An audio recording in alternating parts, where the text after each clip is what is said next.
tingin nila karapatan nilang mag-file nun, karapatan din po ni Attorney Mans na i-file tong kasong ito kung naniniwala siya na harassment po ito, na hindi po totoo yung mga sinasabi nila or naging negligent sila dahil hindi po nila inaral ng mabuti yung basihan nila at wala naman palang basihan talaga yung mga reklamo nila. So nasa tama po yun si Attorney Mans kung ganun po yung posisyon niya. Karapatan niya po yan at dahil siya po ang complainant dito sa kasong ito, uh, mau- nasa kanya yung burden of proof. Siya ang kailangan magpatunay na uh, malisyoso at hindi totoo yung mga paratang ng mga complainants, ng mga kinasuhan niya doon sa mga impeachment complaint. Nagsampa naman ng civil case na nagkakahalaga ng 7.3 million pesos si Attorney Manasseh Carpio, asawa po ni Vice President Sara Duterte, laban sa ilang individual na umano'y sangkot sa pag-impluwensya at pagpapakalat ng impeachment complaint laban sa kanyang asawa.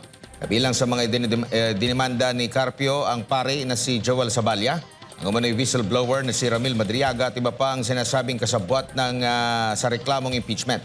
Ayon kay Carpio, sinira umanon ang perjurious lies o mga kasinungalingan sa ilalim ng panunumpa ang kanilang reputasyon bilang abogado at naapektuhan ng kanyang law practice. Iginit din niya na bahagi umano ng black propaganda laban kay VP Sara ang mga alegasyon upang pigilan naman ito sa posibleng pagtakbo sa 2028 presidential elections. Isa sa mga tinutulan ni Carpio ang testimonya ni Madriaga kaugnay sa umano'y pamamahagi ng confidential funds ng Office of the Vice President na anya'y gawa-gawa lamang ang mga paratang. Humihingi si Carpio ng 1 milyong pisong actual damages, 3 milyong pisong moral damages, 3 milyong pisong exemplary damages at 300,000 pesos para sa attorney's fees at litigation expenses.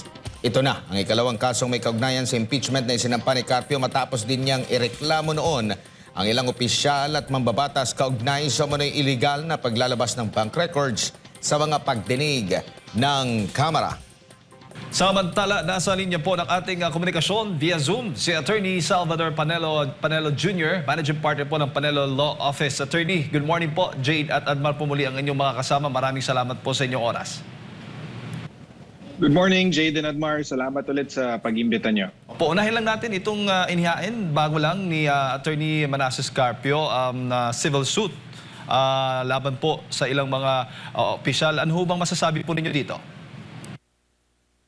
Well, karapatan po yan ni Attorney Mans Carpio at ang kagandahan po ng civil suit sa aking pananaw is mukhang mas less ang posibleng impluensya ng ehekutibo dito dahil pinail ito sa korte. Hindi ito parang criminal complaint or criminal case na kailangan dumaan muna sa prosecutor's office, sa piskalya, under ng DOJ bago masampa yung kaso sa korte. So ito, pag civil case, diretso na sa korte. So siguro ang thinking behind this is bukod sa ito yung nararapat na i-file na kaso is magiging less ang influence ng executive department dito sa kasong ito. Opo, pero maaari ho bang maituturing na harassment o pananakot ito laban po doon sa mga nagsampa, naghain ng impeachment complainant daw? Parang ganun po yung tingin ng mga kritiko. Well, kung yung mga kritiko, yung mga nagsampa ng impeachment complaint ay tingin nila karapatan nilang mag-file nun, karapatan din po ni Attorney Mans na i-file tong kasong ito kung naniniwala siya na harassment po ito, na hindi po totoo yung mga sinasabi nila or naging negligent sila dahil hindi po nila inaral ng mabuti yung basihan nila at wala naman palang basihan talaga yung mga reklamo nila. So nasa tama po yun si Attorney Mans kung ganun po yung posisyon niya. Karapatan niya po yan at dahil siya po ang complainant dito sa kasong ito, nasa kanya yung burden of proof. Siya ang kailangan magpatunay na malisyoso at hindi totoo yung mga paratang ng mga complainants, ng mga kinasuhan niya doon sa mga impeachment complaint.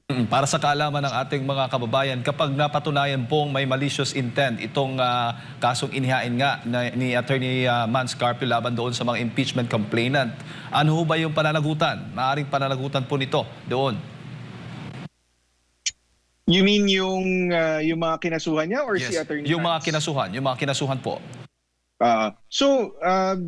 Depende yan sa kung anong hinihingi ni Attorney Mans. Narinig ko sa balita, sa report mo kanina na humihingi siya ng danyos. So yun po ang maaring ipataw na penalty, kumbaga, Opo. ng husgado. Oo. Pag sa civil case, attorney, wala namang kulong na kasama dito, tama ba?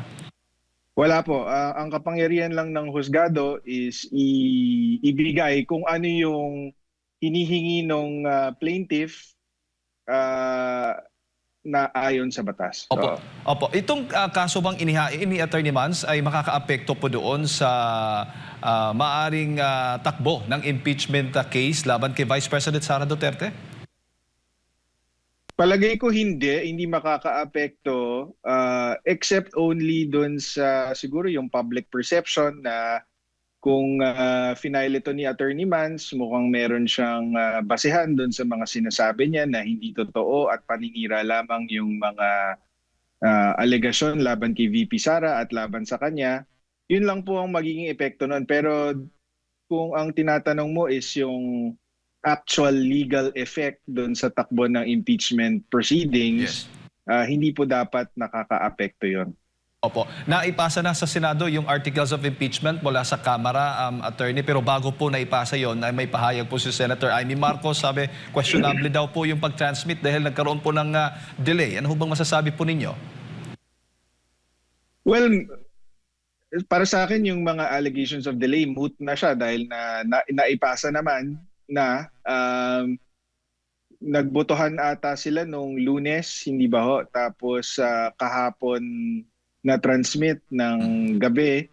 So isang araw lang yung delay. So tingin natin hindi naman ganun ka laki yung epekto nun at natanggap na ng Senado. So ang babantayan naman natin ngayon ay kung ano yung galaw ng Senado. Oo, kasi nga possible bang maging grounds din yon na pwedeng questionin yung pag-delay ng pag-transmit? Parang ganun pong mga issues. Attorney, may nakikita ko ba kayong ganun? Wala akong nakikitang issue na gano'n. Siguro kung mas matagal than isang araw, isang linggo, 2 linggo, isang buwan, 'di ba? Then pwede nating questionin kung ano yung motibo, ano yung dahilan kung bakit dinedelay itong pag-transmit sa Senado. Pero nakita naman natin isang araw lang yung delay. Ang paliwanag naman ni House Secretary General Cheloy Garafil ay natagalan lang silang mag-collate at mag-reproduce ng documents. So isang araw lang naman yung delay. So tingin ko hindi na mahalaga kung ano yung rason para dun sa delay.